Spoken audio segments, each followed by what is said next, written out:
जी अस्सलाम वालेकुम। मैं हूँ अवैध सलीम और मेरे साथ हैं फरुख पताफी। कॉलमिस्ट हैं, एनालिस्ट हैं, एंकर पर्सन हैं। आप इनको टीवी की स्क्रीन पर भी देखते हैं। इनके तज्जिया आप मेरे चैनल पर भी देखते रहे हैं। आज बड़े अरसे के बाद मैंने इनको दोबारा जहमत दी है और आप इनसे सियासी सूरत हाल पर तो बात करेंगे, क्योंकि इतना अरसा जो मैं भी स्क्रीन से ऑफ रहा हूँ, इस दौरान में बहुत कुछ हुआ और अब आगे के अंदाजे भी लगाए जा रहे हैं। उस पर इनका टेक लेना बड़ा ज़रूरी है। तो पताफी साहब, आपका बहुत शुक्रिया वक्त देने के लिए। Thank you. बहुत बहुत शुक्रिया जी। इससे पहले कि हम जो ऑन ग्राउंड सिचुएशन है और स्पेसिफिक्स हैं उस पर आए, जब आखिरी दफा मैंने आपसे गुफ्तगू की थी तो आपने एक बड़ी इंटरेस्टिंग बात की थी। आपने ये कहा था कि मैं हर दफा जिसको भी वोट देता हूं उसको जो हम्म, है वो हुकूमत में रहने नहीं दिया जाता, उसको चलता कर दिया जाता है किसी न किसी वजह से। तो मैं बड़ा हम्म। इंटरेस्टेड हूं ये जानने में कि इस दफा आपने किसको वोट दिया है, ताकि हम उसके मुस्तकबिल के बारे में कुछ अंदाजा लगा सकें। अच्छा, बहुत बहुत शुक्रिया जनाब अवैस साहब। Thank you very much for the opportunity. पहली बात तो ये है कि अगर आपको पूरी बात याद हो तो मैंने कहा था कि जब भी मैं जिसको वोट देता हूँ वो हुकूमत में आ जाता है, और हाँ, उसके बाद जो है ना, हर दफा कोई और उतारता है उनको। हम्म, मुझे नहीं कहा जाता कि आप उतारे। तो इस बिल्कुल। दफा से आइंदा के लिए मैं कभी वोट नहीं डालूंगा। हम्म, ठीक है। तो ये मैंने आपको कहा था। और इस बिल्कुल। दफा अल्हम्दुलिल्लाह बेगम को मैं ले गया इलेक्शन के दिन। उन्होंने वोट डालना था और जिनको उन्होंने वोट डाला उन्हीं की हुकूमत बनी, लेकिन मैंने वोट नहीं डाला जी। मैं हम्म, बाहर बैठा रह गया और मैं घर वापस आ गया। उसके बाद स्टूडियो चला गया हम्म, और फिर मेरे ख्याल में कोई 12-14 घंटे में स्टूडियो में रहा। हम्म। अच्छा, ये वैसे बड़ा अच्छा सेगवे है। जो मैंने भी ऑन ग्राउंड जो कुछ देखा, मतलब मैं इलेक्शन से काफी पहले पाकिस्तान चला गया था, एक डेढ़ महीना पहले मैं पाकिस्तान में था। और अमूमी तौर पर ये जिस मायूसी का आपने इजहार किया है, यही तकरीबन लोगों में नजर आती थी। एक जोश था लोगों में, खास तौर पर पीटीआई के हामियों में। वो वोट देना चाहते थे, लेकिन उसके बावजूद लोग ये कहते थे कि नहीं, आपको पता है वोट से फर्क तो कोई पड़ता नहीं है, फैसले तो कहीं और हुए हुए हैं। लेकिन जिस तरह का नतीजा आया है इस वक्त, जी खास तौर जी पर वो जिनको हम पीटीआई या पीटीआई बैक्ड इंडिपेंडेंट्स कहते हैं, मेरा तो ख्याल है जी कि वो उस डिजाइन में फिट नहीं होता जो कहीं ना कहीं और बना हुआ था। तो मेरी जी। जाती राय में तो शायद लोगों का कॉन्फिडेंस रिस्टोर हुआ है उसके बाद, कि नहीं, हम अगर वोट डालें, बड़ी तादाद में बाहर निकलें, तो हम उस मंसूबे में कहीं ना कहीं डेंट डाल सकते हैं। क्या ख्याल है आपका? अच्छा, अब ऐसा मेरे ख्याल में जितनी भी बातें हैं ना कि जी इलेक्शन रिग हुए या इलेक्शन के ऊपर कोई डिजाइन था, इलेक्शन से पहले कुछ चीजें तो हमें नजर आ रही थी। मिसाल के तौर पे आपने आपने अभी खुद कहा कि उनके सिंबल उनके पास नहीं था। आजाद है ना वो, बिल्कुल। आजाद के तौर पे उन्होंने इलेक्शन लड़ा। इसी तरह से दीगर चीजों के अंदर भी, खास तौर पे ये जो पंजाब के अंदर होता रह गया कि फॉर्म को छीनने की कोशिश होती रह गई, और फिर जो बंदा सेकेंडर होता था उसको पुलिस पकड़ लेती थी या कोशिश करती थी। इस तरह की चीजें हमने सुनी है, पढ़ी हैं रिपोर्ट्स में। मेरे सामने से नहीं गुजरी हैं, लेकिन बहरहाल पर्सनली मतलब मैंने खुद नहीं विटनेस किया, लेकिन कुछ चीजें पता चल रही थी। लेकिन उससे ज्यादा क्या कोई ग्रैंड डिजाइन था? यानी कि इलेक्शन के डे को रिग करने का कोई तरीका ढूंढा गया था? अच्छा, मेरा मानना यह है कि पाकिस्तान के अंदर इलेक्शन को रिग करना प्रैक्टिकली इम्पॉसिबल हो गया है।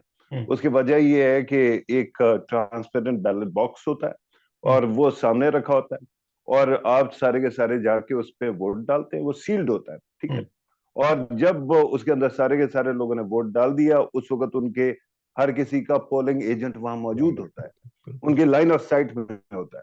जैसे ही हुआ वो सील तोड़ी गई, इन्होंने सारे इकट्ठे बैठ गए और एक एक वोट को कंटेस्ट किया जाता है।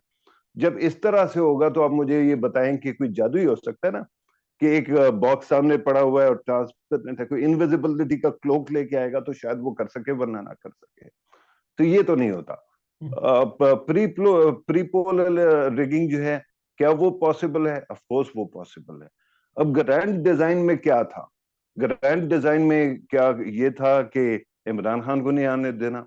क्योंकि हमने कहानियां बड़ी सुनी ना हम्म, जी। इमरान नवाज शरीफ को 10 साल के लिए पाकिस्तान का पीएम बनाया जा रहा है, ठीक हम्म, है। अच्छा, दरमियान से कुछ हो जाएगा, एकदम जरदारी साहब जो है वो छा जाएंगे और उनकी पार्टी को बहुत सारे वोट पड़ जाएंगे। फिर एक और जो है वो आईपीपी नाम की एक पार्टी थी, हम्म। और उसका कहा गया कि जी एकदम आईपीपी के गुड्डी चढ़ जाएगी और उसको वोट पड़ जाएगी। अब जो हुआ है वो कमोबेश उसी डेडलॉक को शो करता है जो पिछले पार्लियामेंट में था। अगर आप देखें तो पार्टियों का सिर्फ और सिर्फ जो पार्टियां जाये हुई हैं या खारिज हुई हैं वो छोटी पार्टियां थी। जब पीडीएम का की गवर्नमेंट बनी, पहली गवर्नमेंट, तो उसमें जो है वो 13 जो पार्टीज थी उसके अंदर छोटी छोटी पार्टियों को मिला के हम्म। आपने मेजॉरिटी ली। अब उनको अबॉलिश कर दिया है वोटर ने, और उसका मतलब ये है कि पोलराइज हम बहुत ज्यादा हैं, लेकिन डेडलॉक मौजूद है। हम्म। अब डेडलॉक में दो सूबों के अंदर तो हमें क्लियर मैंडेट नजर आया। एक हमें नजर आया खैबर पख्तूनख्वा में, हम्म। जहां पे जब मैंने जाके पूछा तो लोगों ने कहा कि जी हमने हेल्थ कार्ड को वोट डाला है, हमने उन पॉलिसीज को डाला है जो एहसास प्रोग्राम वगैरह की थी। अच्छा, जब सिंध की बात आती है, सिंध में पीपल्स पार्टी को बड़ा क्लियर मैंडेट मिला है। हम्म। वहां हमने जब पूछा तो उन्होंने कहा जी कि इनका जो हेल्थ केयर का सिस्टम है, हम्म। यानी कि इन्होंने हॉस्पिटल्स को, टीचिंग हॉस्पिटल्स पूरे सूबे में फैला दिए हैं, और इन्होंने फ्री इलाज का बड़ा एडवांस वो मेडिकल शुरू किया है काम, तो उसके लिए हमने उनको वोट डाला है। अब रह गया पंजाब। पंजाब पोलराइज था, पंजाब पोलराइज है, पंजाब पोलराइज रहेगा। हम्म। बलूचिस्तान के अंदर वोटर की कोई वुकत ही नहीं है। इसका मतलब ये है कि जो भी चार बंदे जाके वोट डाल देंगे उससे हुकूमत बन जाएगी। आपको याद होगा अब्दुल कद्दूस बेजेंजो साहब जो है वो 2 दफा वो बने, सीएम बने। आपको पता है कि उन्होंने टोटल कितने वोट लिए थे? हम्म। उनके टोटल वोट जो थे वो 500 से 1,500 के दरमियान थे। बिल्कुल। जब इस तरह से सीएम खुद एमपीए बनने के इलेक्शन में इतने वोट लेगा, तो हम्म। आप सोचिए कि उस बेचारे की क्या औकात होगी। ठीक है, हम्म। तो बलूचिस्तान के अंदर तो वो आ गया जो सबको पसंद था, एस्टैब्लिशमेंट को वो पसंद। पीपल्स पार्टी में वो बंदा चला गया, नून का पहले ही वो मिनिस्टर रहा हुआ है, तो इसलिए बलूचिस्तान का भी हो गया। पंजाब, पंजाब के अंदर मुझे और लगता है और कि पंजाब कि हम जब बात करेंगे तो हम उसको बैटल ग्राउंड पंजाब कहेंगे। जी जी बिल्कुल एब्सोल्युटली, और आपको नजर आया ना। हम्म। लेकिन मेरे ख्याल में देखें कुछ चीजों में पीटीआई वाले मानते नहीं है, उनसे बड़ी गलतियां हुई। हम्म। मिसाल के तौर पे ये जो सिंबल वाला मामला है, अगर आपने देखा हो कि इलेक्शन कमीशन ने किया क्या। हम्म। इलेक्शन कमीशन पहले गया और अपनी जजमेंट में, वर्डिक्ट में, उसने जाके कोर्ट किया कि जी ये कानून की शिक के मुताबिक, खासतौर पे जो इलेक्शन लॉज हैं, बाय लॉज हैं, उसके हिसाब से आपकी पार्टी का कॉन्स्टिट्यूशन होना जरूरी है, हम्म। और उसके हिसाब से जज किया जाएगा। फिर वो गए हैं पीटीआई के अपने कॉन्स्टिट्यूशन में, और आगे फरमाते हैं कि ये जो पीटीआई के ये स्टैंडर्ड से, और उसको मीट नहीं किया उसने अपने इलेक्शन में, हम्म। इंटरनल में, तो सिंबल ले लिया उन्होंने। जिस वक्त इनको पता चल गया कि सिंबल गया, अव्वल तो पहले ही इलेक्शन करा लेते, 2.5 साल से वो पीट रहे थे, क्यों आपने उनको मौका दिया ये काम करने का? ठीक है, बिल्कुल ठीक। जैसे ही आपको पता चल गया तो आपको पहला काम ये करना चाहिए था कि आपको उन पॉलिटिकल पार्टी से जिनके साथ आप राब्ते में हैं, हम्म। जिनके साथ आप जम हो सकते हैं, उनसे उनको एक लिस्ट देनी थी कि भैया एक बंदा खड़ा कर दो और इन खवातीन की लिस्ट दे दो। हम्म। ठीक है, सिंपल। बाद में आप आराम से जो है ना, जैसे इलेक्ट हो जाते हैं तो वो लिस्ट आपकी वाली लिस्ट होती, आ जाती है और आपको मिल जाती। पीटीआई ने बहुत सारे ओन गोल्स किए हैं, हम्म। और जब वो करेंगे तो उसका नुकसान आपको नजर आएगा।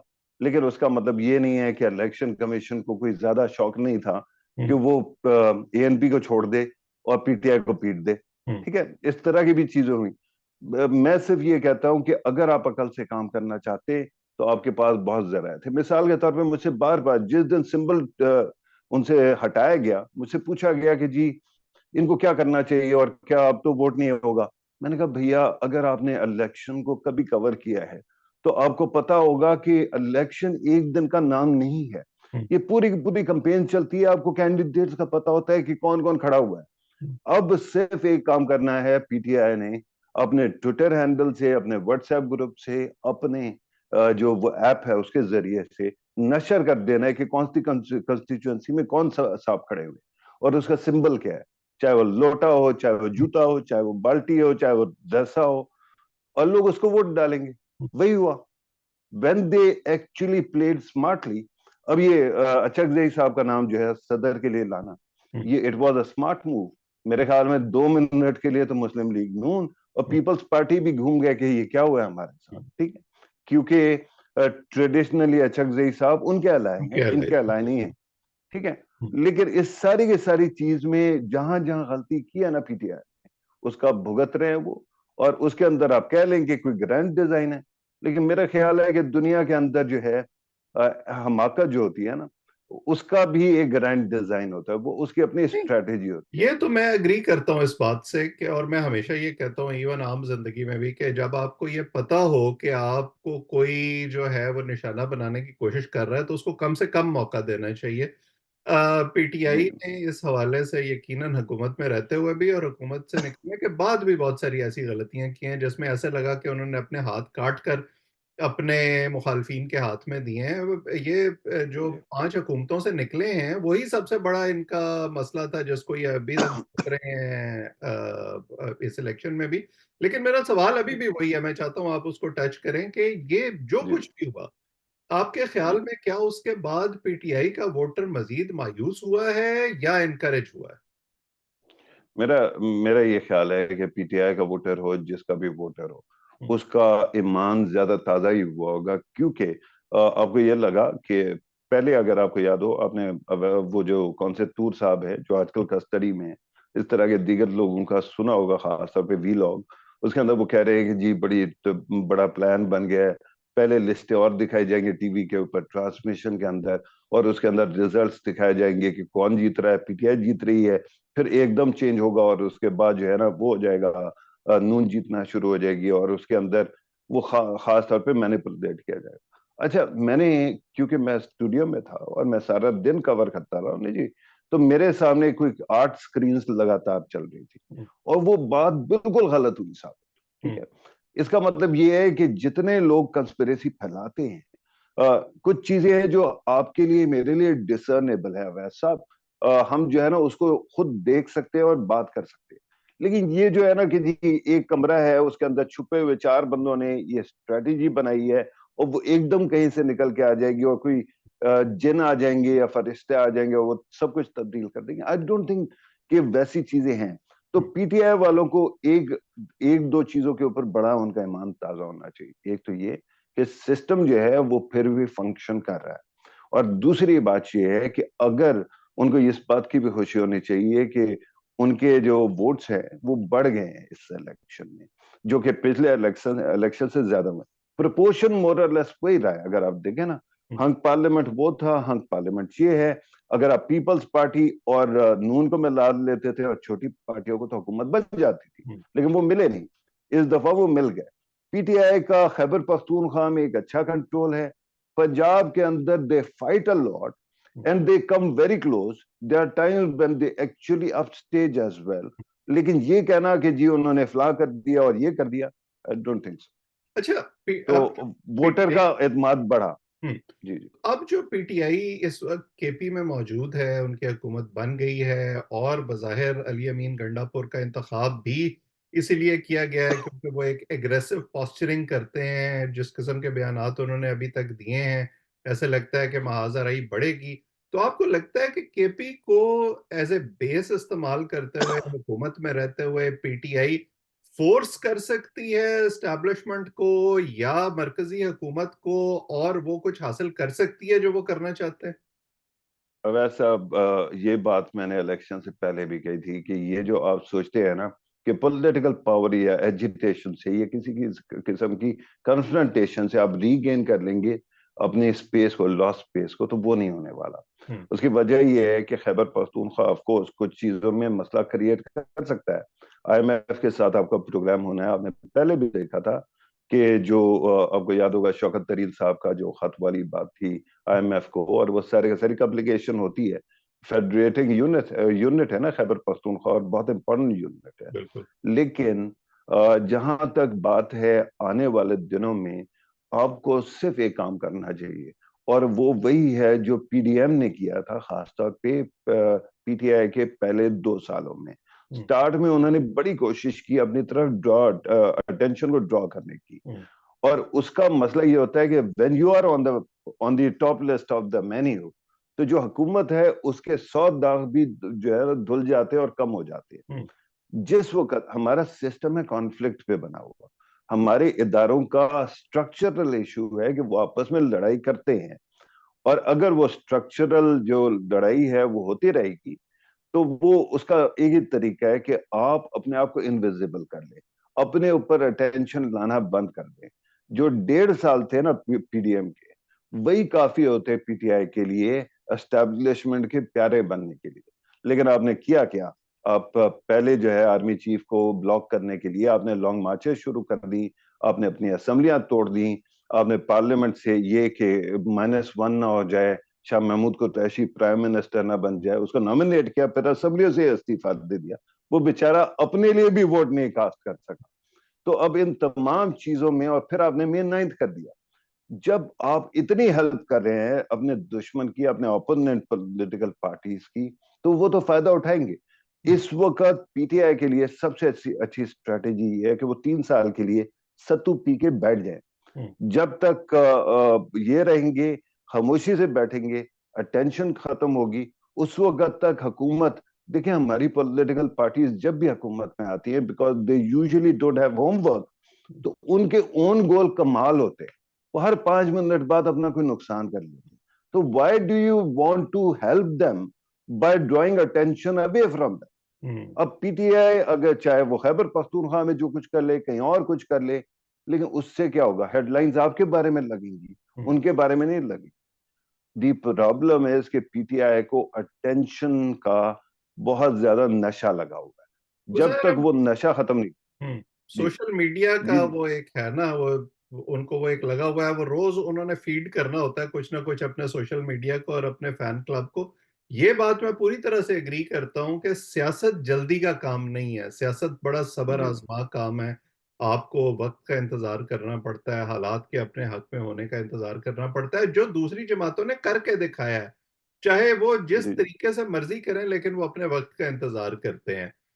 अब जो सूरत हाल, अब आप दूसरी तरफ आ जाएं, आपने मरकजी हुकूमत में शामिल जमातों की भी बात की कि वो भी ज़ाहिर है बहुत सारी ऐसी गलतियां करते रहते हैं। हमने उनकी इश्तराक का जो एक अमली मुजाहरा था वो 16 माह की पीडीएम की हुकूमत में देखा, अब इसको पीडीएम 2 कहा जा रहा है। आपको लगता है कि ये हुकूमत कहीं, कोई इनके पास प्लान है कि ये, जब 16 महीने की हुकूमत थी, ये कहता था कि जी हमारे पास 5 साल होते ना तो हम बड़ा काम ठीक कर लेते। वैसे आपने अभी 3 साल का मशवरा दिया पीटीआई को, मुझे तो लगता है 3 साल बड़े लंबे हैं, क्योंकि हमारे यहाँ तो अभी 1.5 पौने 2 साल के बाद एक बड़ी अहम तयनाती फिर आ जानी है, और वहां जाके मुझे लगता है कि हमेशा कोई ना कोई रोड ब्लॉक बन जाता है। बट लेट्स सी कि क्या होता है। बट इस हुकूमत के पास जो मरकज में इस वक्त बैठी है, दोनों बड़ी पार्टियों को कुछ ना कुछ मिल गया है। शहबाज साहब वजीर आजम बन गए हैं, जरदारी साहब सदर बन गए हैं, और अगर मोहसिन नकवी साहब वजीर दाखिला बनते हैं तो वो ऐसे लगेगा कि वो एक तसलसल होगा उन पॉलिसियों का जो पीटीआई जिसको भुगतती रही है पिछले 2 सालों के अंदर। लेकिन इकोनॉमी जो सबसे बड़ा मसला है, शायद ये तो समझ आ गई है मुस्लिम लीग नून को भी और एस्टेब्लिशमेंट को भी कि वो डार साहब से हल नहीं होती। इकोनॉमी और पॉलिटिकल स्टेबिलिटी, इन दो अहम सवालों का जवाब आपको मिलता नजर आता है या नहीं? जी, बड़ी मेहरबानी। पहले तो आपने इकोनॉमी का, दूसरा आपने क्या कहा? पॉलिटिकल इकोनॉमी और स्टेबिलिटी। दूसरा? अच्छा, इकोनॉमी का तो मैं आपको बता दूं कि मेरे ख्याल में एक कंसेंसस बन गया है। और ये जो 16 माह का आपने कहा ना कि उनका ओन गोल बहुत ज्यादा था उस वक्त भी, और उन्होंने सेल्फ सबोटाज किया, उसके अंदर मेरे ख्याल में सबसे बड़ा रोल जो है वो डार साहब का है। और डार साहब के इस तरह से, अब वो फॉरेन मिनिस्टर बन रहे हैं तो मैं ना कहूँ, उसकी वजह ये है कि यार मेरे तो, मैं इधर बैठा हूं ना, तो जब भी मैं किसी के साथ लड़ाई करता हूँ तो उल्टा मेरे गले पड़ जाती है वो बात। केयर टेकर साहब जो है, केयर टेकर प्राइम मिनिस्टर, जब वो प्राइम मिनिस्टर बनने लगे थे उससे 2 महीने पहले, 1 महीने पहले, मेरे बड़े अच्छे दोस्त थे, 12-15 साल तक वो मेरे दोस्त रहे। और एक दिन एकदम जो है ना मेरी उनके साथ कोई लड़ाई हो गई, और जब लड़ाई, उसके बाद 1 महीने के अंदर वो केयर टेकर पीएम बन गए। और मैंने कहा यार अल्लाह मेरे ऊपर रहम करे, मुझे लगता है कि हर हर पत्थर मेरे लिए। लेकिन जो गलतियां है ना जी, वो डार साहब की ही ये था कि ही केप्ट ऑन बैटलिंग कि जी IMF को मैं ठीक कर लूंगा। और उसके अंदर मिफ्ता साहब जब वो फाइनेंस मिनिस्टर थे तो डार साहब बहुत ज्यादा बुरे तरीके से उनके खिलाफ वीर लॉग्स करते थे और बड़ी सख्त बातें करते थे।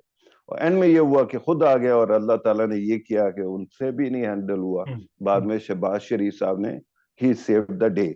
तो मेरे ख्याल में IMF के अंदर तो ये सारे का सारा वो कंसर्न मौजूद है कि अगर डार साहब होंगे तो शायद प्रोग्राम आगे ना चल सके। अब जो फाइनेंस मिनिस्टर लेके आ रहे हैं और फिर जो हमारी आउटगोइंग केयर टेकर मिनिस्टर हैं वो भी शायद कंटिन्यू करेंगी, कल हमें पता चलेगा परसों, लेकिन वो भी कंटिन्यू करेंगी। अगर वो करते हैं तो मेरे ख्याल में IMF से आपकी डील हो जाएगी। IMF से आपका एक्सटेंडेड फंड फैसिलिटी अगर आपको मिल जाती है तो उसके बाद SIFC किक्स इन। और उसके बाद आपको आपने देखा है कि इजिप्ट के अंदर कितना बड़ी UAE ने इन्वेस्टमेंट किया है, परसों चौथ की बात है। तो इसी तरह से यहाँ पे भी हो जाएगी और हमारी इकोनॉमिक स्टेबिलिटी तो ग्रेजुअली आना शुरू हो जाएगी। पॉलिटिकल स्टेबिलिटी अब उसका ये है जनाब कि आपने खुद ही एक मिनिस्टर का नाम ले दिया कि वो कंटिन्यूएशन आ गई और वो केयर टेकर से यहाँ आ जाएंगे। और आपको पता है कि इंटीरियर पॉलिसी के अंदर फिर उनका कितना इफेक्टिव हाथ होगा और कितना ज्यादा वो कंट्रोल करेंगे या इन्फ्लुएंस करेंगे। तो आई थिंक, और वैसे सहाफियों के लिए भी अच्छी खबर है ना कि अब सहाफी जो है वो सिर्फ वजीर इत्तलात नहीं बनता, वो CM भी बन सकता है और वो फिर जो है ना इंटीरियर मिनिस्टर भी बन सकता है। तो उस सारी कहानी के बाद जो है ना मेरा ये ख्याल है कि PTI कैन एक्चुअली स्ट्रगल। लेकिन अब ऐसा, I am not kidding, they have actually lost their, thrown away their power. उनकी पहली पावर थी कि खान साहब बाहर बैठे होते, ठीक है। खान साहब को अच्छी भली सिक्योरिटी सेंचुरी मिली थी। पहले तो वो अगर MNA रहते तो उनको बड़ा सपोर्ट थी उस वक्त, उनके खिलाफ इतने आराम से केसेस इस तरह प्रोसीड भी ना कर सकते। दूसरा ये है कि जब वो पंजाब की गवर्नमेंट और खैबर पख्तूनख्वा की पुलिस उनके घर पे होती थी तो उनको पकड़ना, उनको तंग करना भी बड़ा मुश्किल काम था, ठीक है। लेकिन उन्होंने खुद अपने हाथ से वो असेंबलियां भी तोड़ दी। उसके बाद एजिटेशन की जो पॉलिटिक्स थी उसको मेन 9th का करके इन्होंने अपने हाथ काट दिए। उसकी वजह है कि जब आपके साथ वायलेंस अटैच हो गया और बिल्डिंग जलना हो गई, बाकी चीजें हो गई, अब हर दफा आपको कहना पड़ता है कि जी हम एहतजाज करेंगे लेकिन पुरअमन हो। Why do you have to do that? Because you have burn that boat, you have destroyed that opportunity कि जहां पे जाके आपका जो हवा था वो खड़ा रहता। जब आपने इतना कंप्रोमाइज कर दिया तो I don't think they will be able to destabilize. हाँ, दो और चीजें करेंगी शायद हमारे उसको इंस्टेबिलिटी ला सकती हैं। एक तो अफगान तालिबान के साथ हमारा रिश्ता क्या होता है। मैं देखना चाहता हूँ डार साहब कैसे अफगान तालिबान को डील करते हैं, क्योंकि वो फॉरेन मिनिस्टर बनने जा रहे हैं, तो वो कैसे डील करेंगे उनको। और दूसरा इंडिया, इंडिया के अंदर जो इलेक्शन है, आपको याद है कि जिस वक्त May 9th हो रहा था तो उस वक्त इंडिया के अंदर एक इलेक्शन चल रहा था कर्नाटक का।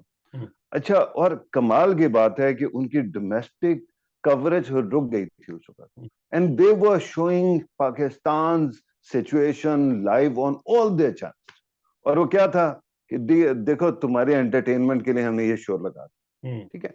अगर अगर हम ये मान ले ना कि पाकिस्तान के अंदर भी ऐसे एलिमेंट्स हैं जो आराम से इन्फ्लुएंस हो जाते हैं, और मैं ये नहीं कह रहा कि वो किसी पॉलिटिकल पार्टी के साथ है, मेरे ख्याल में हर जगह पे घुस जाते हैं ऐसे लोग।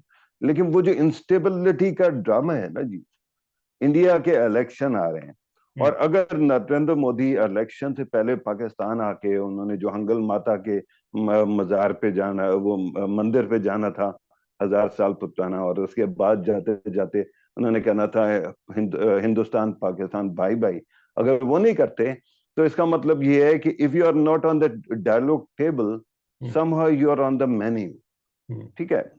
हाइब्रिड वॉरफेयर चल रही है, हम जितना मजाक कर लें, 5th जनरेशन वॉरफेयर चल रही है। ये भी कमाल है ना कि हमारे सोशल मीडिया के अंदर भी एक बड़ा गेम है, और वो ये है कि अच्छी अच्छी बातों को भी ना हम बुरा परवर्ट कर देते हैं। सेम पेज को हमने गाली बना दिया, ठीक है। अच्छा, फिफ्थ जनरेशन या हाइब्रिड वॉरफेयर को हमने नथी कर दिया एक खास किस्म की स्ट्रेटेजी के साथ। अच्छा, मैं एक बात कहता हूं और वो जरा आप सोचिए, इस वक्त बयानिया किसका चलता है? हम्म, इस वक्त बयानिया पीटीआई का चलता है सोशल मीडिया पे। वो छाया हुआ है। अच्छा पीटीआई, अच्छा 2014 में किसका चल रहा था? पीटीआई का चल रहा था। हम्म, बाकी सारे छुपे हुए थे। लेकिन जो 4 साल पीटीआई हुकूमत में रह गई, उस वक्त किसका बयानिया चल रहा था? पीटीआई का? नहीं जी, उस वक्त पीडीएम का चल रहा था। और हम्म, जिनसे नैरेटिव नहीं बनता, उनका नैरेटिव छाया हुआ था उस वक्त। हम्म, आपको याद हो हाइब्रिड निजाम, फिफ्थ जनरेशन और बाकी जो जितने भी थे, वो उस वक्त उनके लिए काम करते थे। तो is the possibility that there is a permanent element which is poised against the state of Pakistan, और जो भी अग्रीव पार्टी होती है उसके साथ वो मिल जाते हैं और उनकी वॉइस को वो मल्टीप्लाई कर देते हैं, और उसका मकसद ये है कि रियासत पाकिस्तान पे अटैक किया जाए। अगर ये है तो इसका इसी का नाम तो हाइब्रिड वॉरफेयर है। हम्म, आपके ऊपर अटैक हो रहा है और हम लोग इस बात को नोटिस करने को तैयार नहीं है। उसकी वजह यह है कि अगर मैं ये बातें करूंगा, they are not very popular, they are other things which are very popular. मिसाल के तौर पे रियासत पाकिस्तान नाकाम हो गई, हम्म, इकोनॉमी बढ़ गई, प्रोग्राम तो बढ़ गया, ठीक है, हम्म, ये जो मुख्तलिफ चीजें माजरत, अगर मैंने कोई है पार्लिमानी जबान यूज कर दी, लेकिन ये चल रही है, टीवी के चल ऊपर रही चल है, रही बिल्कुल। है जी। अच्छा, तो इन तमाम चीजों को अगर आप देखें तो these things are not sexy. और हम्म, मैं फिर रियासत पाकिस्तान से पूछता हूँ कि जब उनके खिलाफ जब भी कोई कंपेन चली है, उस वक्त हम सो क्यों जाते हैं?